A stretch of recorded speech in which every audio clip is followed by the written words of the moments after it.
মুসলমান তাই বলছি মা, আপনাদের বলছি আপনারা রমজান মাসে রোজা রাখবেনই রাখবেন, রমজান মাসে নামাজ পড়তেই হবে। তবে হ্যাঁ, কিছু মহিলা আছে যেই মহিলাদের কিছু বলে কি প্রায় সব মহিলা আপনার যারা মেচুর আপনার সাবালিকা আছে, এইরকম যারা আপনার 55 বছরের ঊর্ধ্বে নয়, এদের মহিলাদের মিন্স আসে, মাসিক আসে। এই মাসিক অবস্থায় রোজা রাখা যাবে? যাবে যাবে। মাসিক অবস্থায় কয়েকটা জিনিস যায় না, যেমন রমজান মাসে রোজা রাখা যাবে না, অন্যান্য মাসেও রোজা রাখা যাবে না। এই অবস্থায় কোরআন তেলাওয়াত করা যাবে না। কোরআন তেলাওয়াত করা যাবে? কোরআন তেলাওয়াত করা যাবে না। এই অবস্থায় কোরআনকে স্পর্শ করা যাবে না। এই অবস্থায় স্বামী স্ত্রীর সঙ্গে মিলামিশা চলবে না। এই অবস্থায় কোন প্রয়োজনে এই মহিলাটি মসজিদে প্রবেশ করতে পারবে না।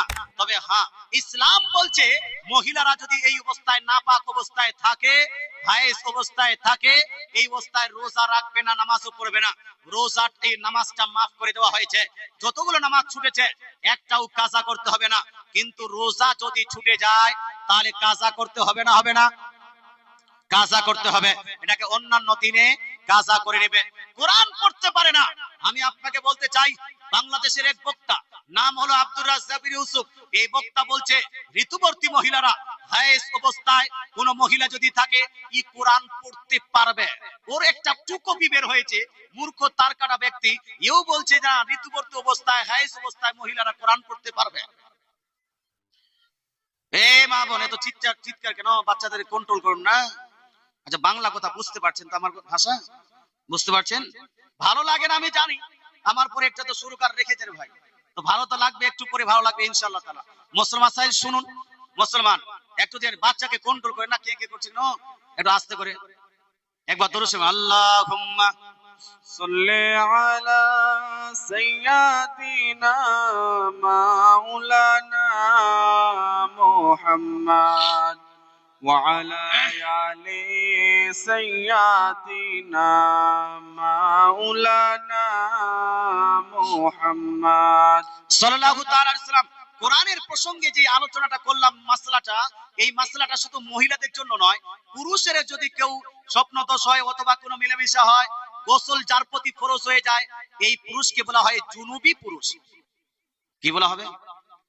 জুনুবি পুরুষ। জুনুব, নাপাক অবস্থায় আছে। মুসলমান এই পুরুষও কোরআন শরীফ পড়তে পারবে না, কোরআন শরীফ স্পর্শ করতে পারবে না, যতক্ষণ পর্যন্ত না গোসল করে নিয়েছে। ফরজ গোসল যতক্ষণ পর্যন্ত না করেছে। মুসলমান এটা হলো মাসলা, সঠিক মাসলা। কিন্তু বাংলাদেশের বক্তারা বলে মহিলারা ওই অবস্থায়, নাপাক অবস্থায় কোরআন পড়তে পারবে। আসুন একটা হাদিস শুনাই। এই হাদিস শরীফবদ্ধ আছে সুনান তিরমিজি জিল নাম্বার 1 হাদিস নাম্বার 131 এর মধ্যে। কত নাম্বার হাদিস বললাম?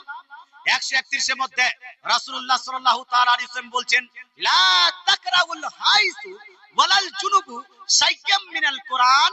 অর্থাৎ যেই ব্যক্তি, যেই মহিলাটি হায়েস অবস্থায় আছে এবং যেই পুরুষরা নাপাক অবস্থায় আছে, যার প্রতি গোসল ফরজ হয়ে গেছে, এই ব্যক্তিরা কোরআন শরীফের একটা আয়াতও পাঠ করতে পারবে না। কোরআনও স্পর্শ করতে পারবে না, পাঠও করতে পারবে না। কিন্তু মৌলবি বলছে পাঠ করতে পারবে। মৌলবি একদিকে, মৌলবি একদিকে, আর কোরআন হাদিস একদিকে। আপনারা যাবেন কোন দিকে?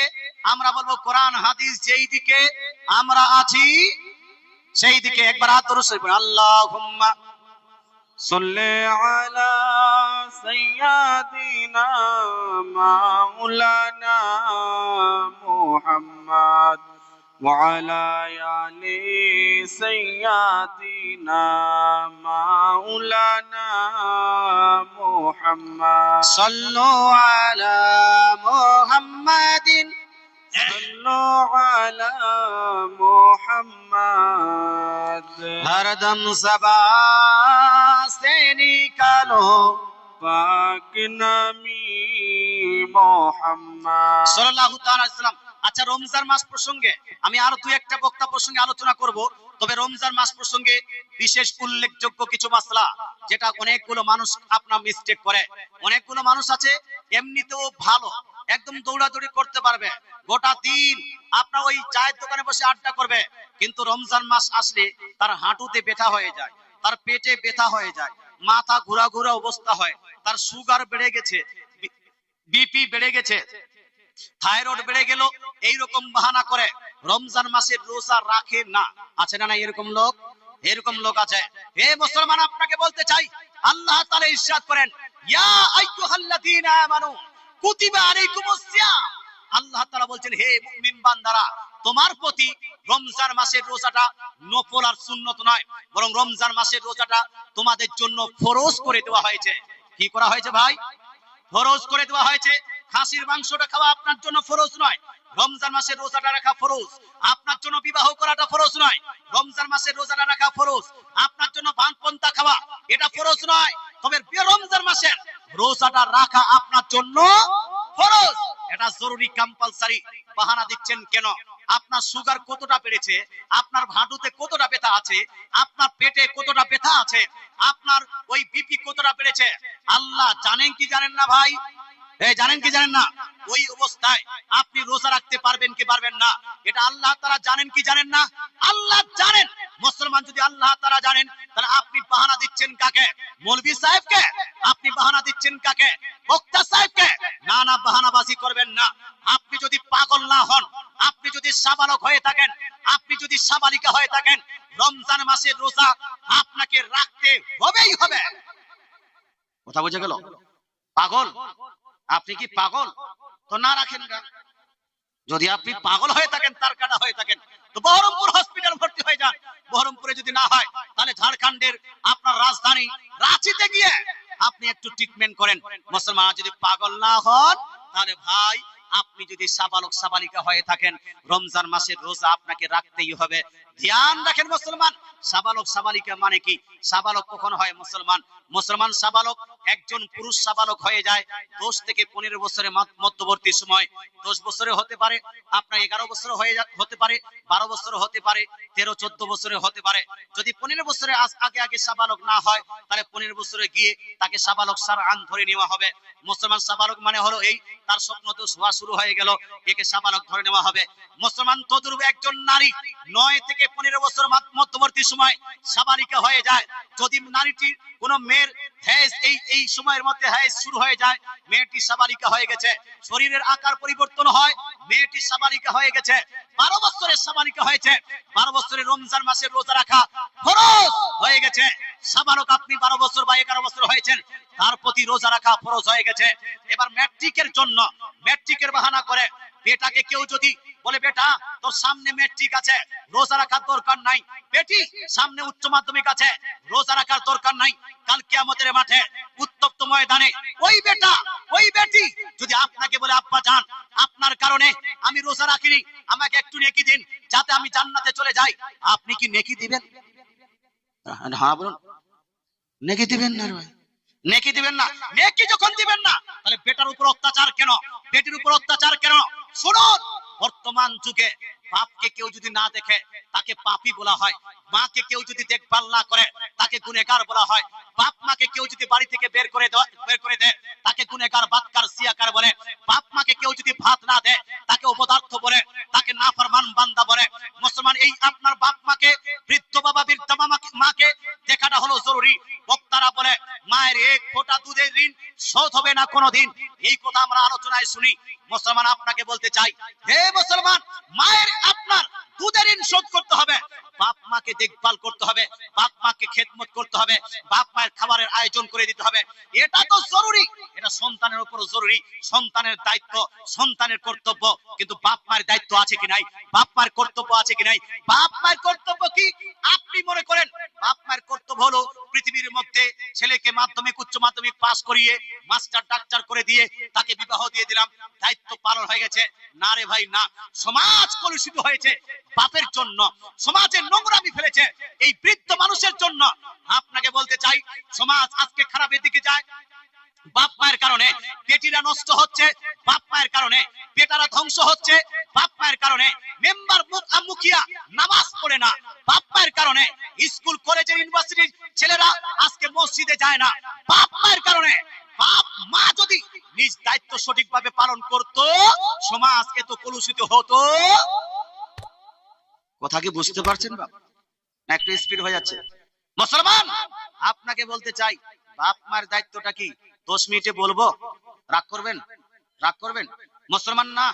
বাপ মায়ের দায়িত্বটা হলো এই সন্তান জন্ম যখন পেটে আসবে, সন্তান যখন পেটে আসবে, এই মা আপনার দায়িত্ব, সন্তান যখন পেটে আসবে ওই পেটে থাকা অবস্থায় মায়ের দায়িত্ব হলো কোরআন পড়া, মায়ের দায়িত্ব হলো ঠিক টাইমে নামাজ পড়া, মায়ের দায়িত্ব হলো আপনার উযু করা, যাতে বাচ্চাটার উপর খারাপ আসর না পড়ে।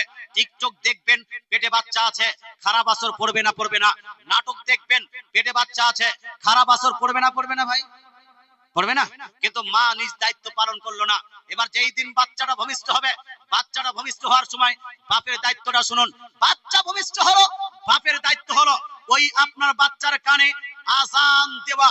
কিন্তু ভাই ওই গ্রামে এর আগে যখন বাচ্চা হতো, এইদিকে কোথায় বাচ্চা হয় জানি না, আমাদের দেশে বাচ্চা হচ্ছে কোথায়? হসপিটালে। কোথায়? এদিকে কোথায় হচ্ছে? এদিকে হসপিটালে। আচ্ছা আগে যখন বাচ্চা হতো গ্রামে, তখন মৌলভী সাহেবকে টেনে টুনে এসে বলে, হুজুর আমার ছেলে হয়েছে বা মেয়ে হয়েছে, আজানটা দিয়ে দিন। মুসলমান হুজুর আজানটা দিয়ে দিত। কিন্তু এখন বাচ্চা তো হয় হসপিটালে। হসপিটালে আপনার কি আজান দেন? দেন দেন দেন না। মুসলমান আপনি বলেন হুজুর হসপিটালে যদি বাচ্চা হয় আর আজান কান দিয়ে আঙ্গুল লাগিয়ে দিলাম আর জোরে জোরে আজান দিতে শুরু করলাম, হসপিটালে যারা স্টাফ আছে তারা মেরে তাড়িয়ে দিবে, ওখানে তো আজান দেওয়া যাবে না। আমি বলবো ভাই বাপ আপনার দায়িত্ব, মৌলভী সাহেবের দায়িত্ব নয়। বাপ হওয়ার আগে আপনি আজানটা শিখে নেবেন। হসপিটালেও আজান দেওয়া যায় যদি আজান দিতে জানেন। হসপিটালে আজান দিলে আপনি মার খাবেন না যদি পদ্ধতি ঠিকভাবে জানেন। আমার জানা মতে হসপিটালে যখন বাচ্চা হয় তো কিছুক্ষণ পরে বাচ্চাটাকে পরিষ্কার করে বাহিরে যে তার গার্জিয়ানরা দাঁড়িয়ে আছে তাদেরকে দেখানোর জন্য নিয়ে আসে। আসে না? আসে না? এটা হানাবানা আসে না? আসে না? আসে। অথবা কিছুক্ষণ পরে তাকে ওই আপনার পেশেন্টের কাছে যাওয়ার ফ্যাসিলিটি দেয়। দেয় কি দেয় না? হসপিটালে যদি আপনি কানে আঙ্গুল লাগিয়ে জোরে আজান দেন তাহলে হয়তো মার খেতে পারেন, আপনি লাঞ্ছিত হতে পারেন। এত জোরে আজান দিতে বলেছে কে? এত জোরে আজান না দিয়ে বাচ্চাটাকে যখন আপনার হাতে দিবে, বাচ্চাটাকে নিলেন, বাচ্চার কানে আস্তে করে আল্লাহু আকবার আল্লাহু আকবার বলে আজান যদি দেন তাহলে আজানও দেওয়া হলো, মারও আপনি খেলেন না। বাপের দায়িত্বটা আপনি পালন করেছেন। মৌলভী সাহেবের বাচ্চা নয়, বাচ্চা হলো আপনার, আজান আপনাকেই দিতে হবে। কথা বোঝা গেল? মৌলভী সাহেবের বাচ্চা হলে মৌলভী সাহেব আজান দিবেন। কথা বোঝা গেল? বিয়ে তো আপনি করতে যাবেন। মুসলমান আপনাকে বলতে চাই বাপ এই দায়িত্ব পালন করলো না, তারপরে উঠেন।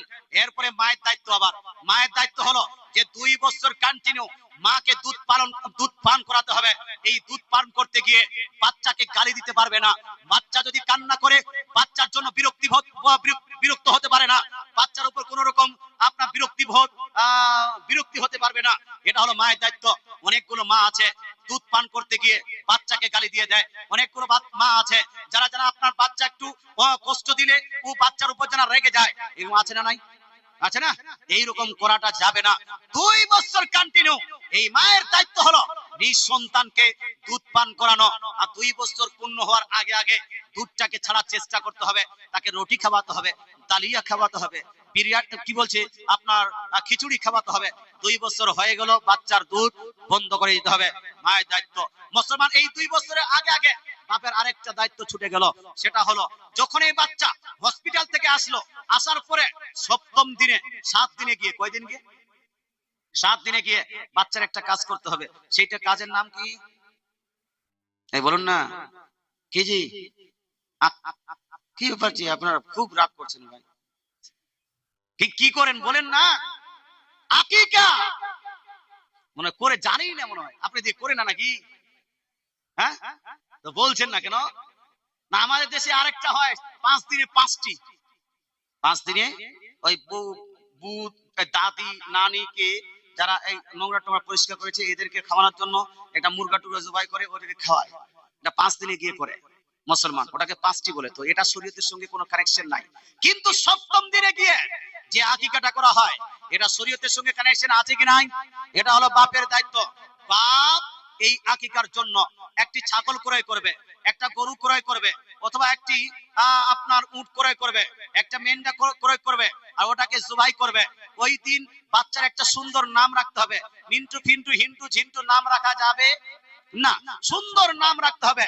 আব্দুর রহমান নাম রাখবেন, আব্দুল্লাহ নাম রাখবেন, আমজাদ নাম রাখবেন, সাজিদ নাম রাখতে পারবেন, আবিদা নাম রাখতে পারবেন, আপনার জাহিদা নাম রাখতে পারবেন।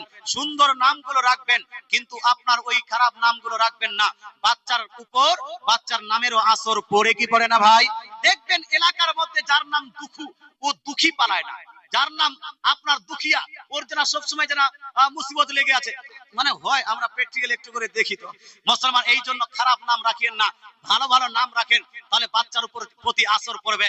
হে মুসলমান, আপনাকে বলতে চাই, নাম রাখলেন, নাম রাখার পরে আপনি বাচ্চার মাথাটাকে নেড়া করবেন। কি করবেন? বাচ্চার মাথা নেড়া করবেন। ডাক্তারে ডাক্তার হলেন আমার রাসূলুল্লাহ, মাস্টারে মাস্টার হলেন আমার রাসূলুল্লাহ, বৈজ্ঞানিকের বৈজ্ঞানিক হলেন আমার রাসূলুল্লাহ। মাস্টার ডাক্তার যদি বলে না সপ্তম দিনে আকিকে মাথা নেড়া করলে ক্ষতি হবে, আমি বলবো ভাই আমার রাসূলুল্লাহ বলছেন ক্ষতি হবে না, বরং লাভ হবে। রাসূলুল্লাহর কথা মানতে হবে, ডক্টরের কথা মান্য করা যাবে না। সপ্তম দিনে আপনি মাথা নাড়া করে চুলটাকে ফেলে দিবেন না, বরং চুলটাকে আপনি মাপবেন। কি করবেন? মাপা বুঝেন আপনারা? হ্যাঁ, আচ্ছা, মাপবেন। মাপবেন কি দিয়ে? আপনার ওই ইয়ে দিয়ে নয়, বরং রূপা দিয়ে মাপবেন। একদিকে চুল, একদিকে রূপা, চাঁদি যেটাকে বলা হয়, এই রূপা চাঁদি দিয়ে মাপতে হবে।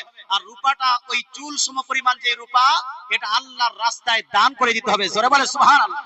সুনান তিরমিজি জিলদ নাম্বার 1 এর মধ্যে আপনার স্পষ্ট হাদিস, রাসূলুল্লাহ সাল্লাল্লাহু আলাইহি সাল্লাম আম্মা জান ফাতেমা রাদিয়াল্লাহু তাআলা আনহাকে বলছেন, হে ফাতেমা, তোমার সন্তানের মাথাটাকে নেড়া করো, আর চুল সম পরিমাণ আল্লাহর রাস্তায় দান করে দাও রূপা। বলেন সুবহানাল্লাহ। কিন্তু কেউ কি করেছেন ভাই? এটা হনা বলুন জি। হ্যাঁ, ওই যে বলছে জানবে তারপর না করবে। তো জানবে কখন ভাই? যখন পড়বে তারপর না জানবে।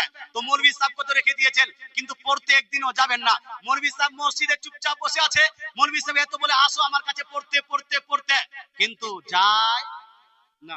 আচ্ছা, না জানার কারণে কোনো গুনাহ যদি হয়, ওটা কি মাফ? কেউ জানে না যে বহুটাকে 3 বার তালাক দিলে তালাক হয়ে যাবে।